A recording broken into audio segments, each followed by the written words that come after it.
What's up, you absolute beauties? Today we have another NHL tier list in store. I told you guys I was going to be more consistent with these tier list uploads, and so it's back with another episode. So last time we went through my top line centers, and then we went through the second line centers, and today I thought we would shift this around a little bit and talk about defense, because I feel like defense is the most underrated but also the most important position in hockey. Having yourself a great top line defenseman is one of the most crucial things to being a successful team, especially when it comes to the playoffs. So these are the tier lists that we're working with today. Top tier will be the best. This is for about one or two players in the NHL that I think just exceed all of the other defensemen that are currently in the league. Then we have elite top line defensemen, those guys who you know are surefire number ones, but also fringe franchise guys as well. Then we have good top line defensemen, guys who could be your top line defensemen if the rest of the roster is just amazing, or if the rest of the decor is just rounded out nicely.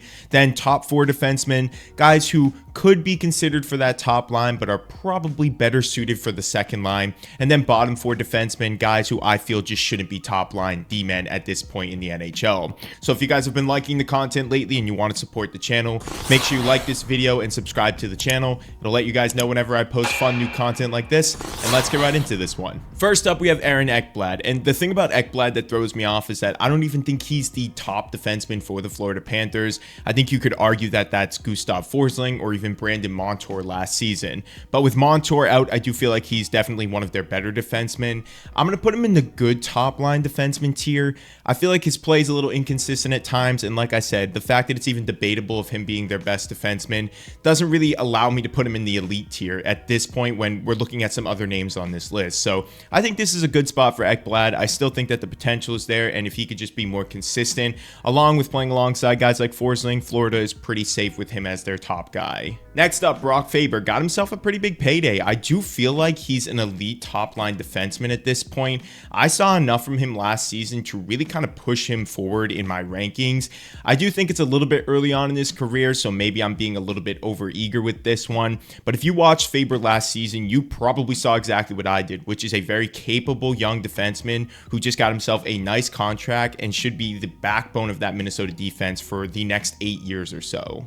Next up, we have Adam Fox of the New York Rangers. Easy to me. He's an elite top line defenseman. While he has been held back by some injuries lately, not being able to put up some numbers like, say, Quinn Hughes or Cale Makar, I do feel like he's a fringe for the best and then elite top line guy. I do feel like Cale Makar is definitely a step ahead of him at this point, but he's making a case for himself. If he could just stay healthy, I think we all can agree that the talent with this guy is just through the roof. Next up, Cale Makar. This one's easy. He's the best. When we're talking about well-rounded players, elite franchise guys that you want to build around, it's hard to argue anybody over Cale Makar. Offensively, defensively, we haven't seen a talent like this since Bobby Orr, and I think we all can agree that he's the unanimous best defenseman in the NHL. Next up, we got Cam Fowler of the Anaheim Ducks. I think he's a solid top four defenseman. If I had to put him anywhere, I feel like he'd be perfect on a second line. I'm not even sure if he's the best defenseman on the Ducks right now, with Mitnikov and Zellweger both on the rise,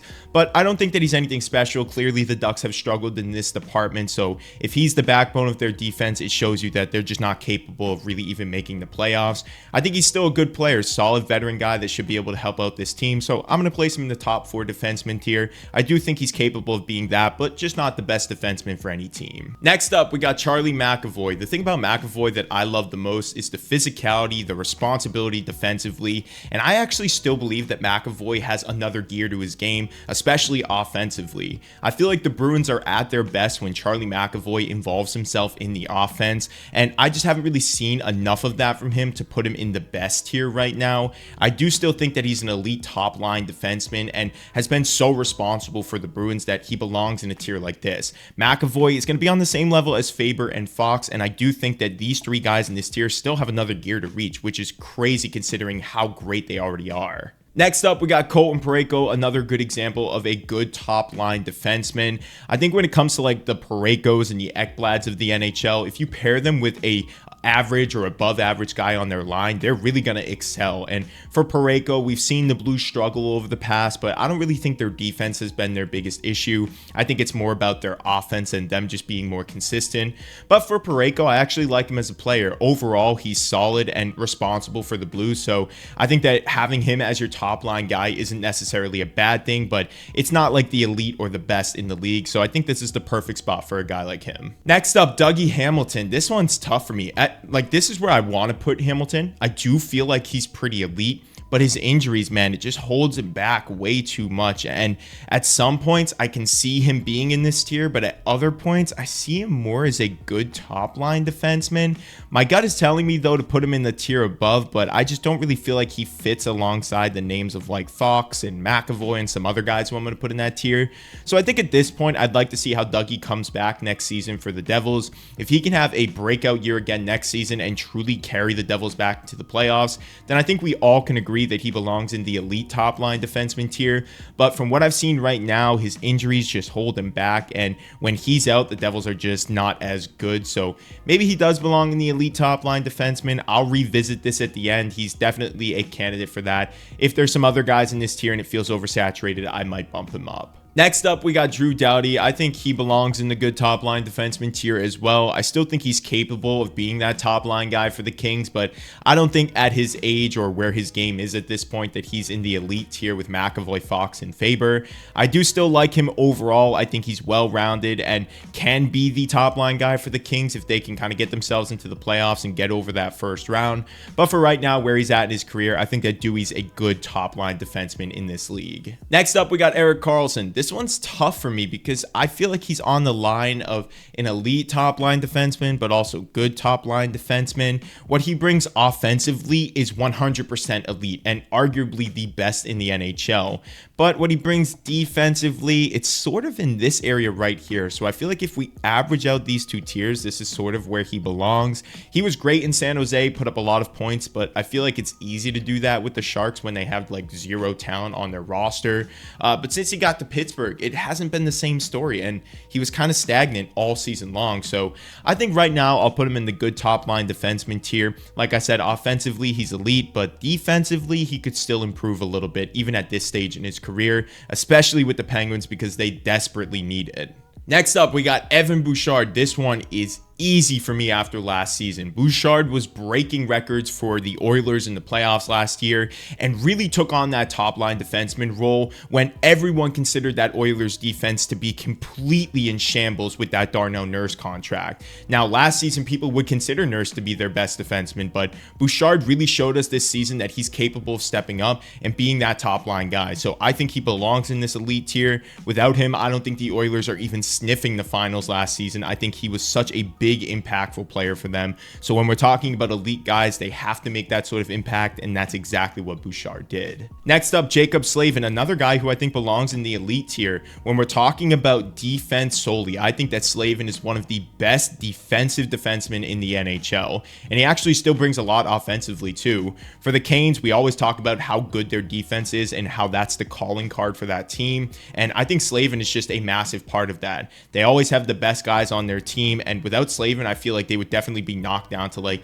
a good, maybe middle of the pack defensive unit. So that's how I kind of rank these tiers. If a guy makes that big of an impact, then he for sure belongs in the elite tier. Next up, we got Jake Sanderson. I actually thought they were going to put Thomas Chabot on this, but I guess they're considering Sanderson to be.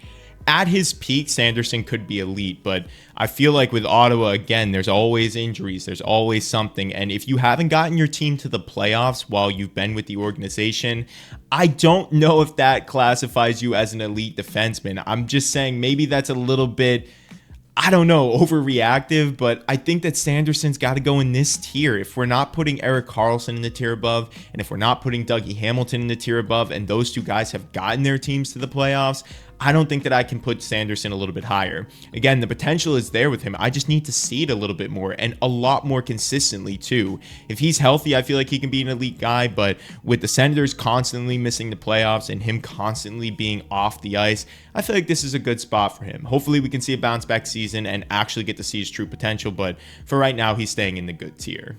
Next up, we got John Carlson. Along with the rest of this Washington Capitals team, he seems to have slowed down a bit, so I think he belongs in the good top line defenseman tier. In his prime, he probably would have been considered elite, but I don't think a lot of people feel that way anymore, so I'll give him the respect he deserves and put him in this tier. I think he's about on par with some other guys in this tier. Next up, we got Josh Morrissey. I actually think he belongs in this tier too. Offensively, he's incredibly elite. I love watching Morrissey, but he's a bit of a smaller guy. He doesn't really play as much defense as he does offense, which when you're a defenseman, that's really what you should be doing. I'm not saying that he's bad defensively. I do think that he's capable of being a strong top line guy, but I feel like when you have a guy who's as offensively driven as Morrissey, you really need to have a defensive minded guy on his line, and I don't think the Jets have done really well with that. So for right now, I'm going to put him in the good top line defenseman tier. I think if he can continue to build his game out a little bit more and become a more well-rounded player, then I could bump him up a tier, but I don't think he belongs in the same rankings as like Bouchard and Fox at this point. Next up, Calgary Flames with Rasmus Andersson. Doesn't really thread the needle for me. They're really kind of going through their rebuild. Of course, they had Hanifin last year, Tanev, all those guys are now gone. I think when it comes to Anderson, he's a bottom four defenseman. I think he would be at peak a second line guy, but I don't think that if he's your top line guy, you're really going to go anywhere this upcoming season. It's really no knock on his game. It's just about building a better roster, and Anderson to me just doesn't really scream top line defenseman in this league anymore. Next up from the San Jose Sharks, sort of on the same lines as Anderson, when your team has over a minus 150 goal differential and you're considered the top line guy, I feel like that's a really big knock on your game. And I know the Sharks are really bad, so maybe Ferraro would thrive a little bit more in a more well-rounded defensive system, but for me right now, I can't really put him any higher than I did Anderson. I feel like this is the perfect tier for guys who are sort of in that rebuilding stage where they could potentially be top line guys, but let's be honest, I think we all know that they're more fixed for that like second line spot when we're talking about these kind of rebuilding teams. And next up, it looks like we're getting another one of these guys. I hate that they're all sort of in a row, but this is just how the tier list works. I think Matheson is, again, just like Anderson and just like Ferraro. The Canadians are rebuilding, and we all know these three teams' defensive systems are easily the worst in the NHL, especially when you're talking about the top line guys and whether or not they're elite, good, or even belong for any top line defensive system in the NHL. So I think for Matheson, he's still pretty good and could be a great second line guy for this Canadians team if all of their prospects work out. But for right now, with this team continuing to miss the playoffs and him being their top guy, I think that this is a good spot for him. He definitely belongs more in the middle of a defensive lineup. Next up, we got Mikhail Sergachev. I think when we're talking about good top line defensemen, he belongs at the head of this pack. He walks the line of being on that kind of elite tier and good top line defenseman tier.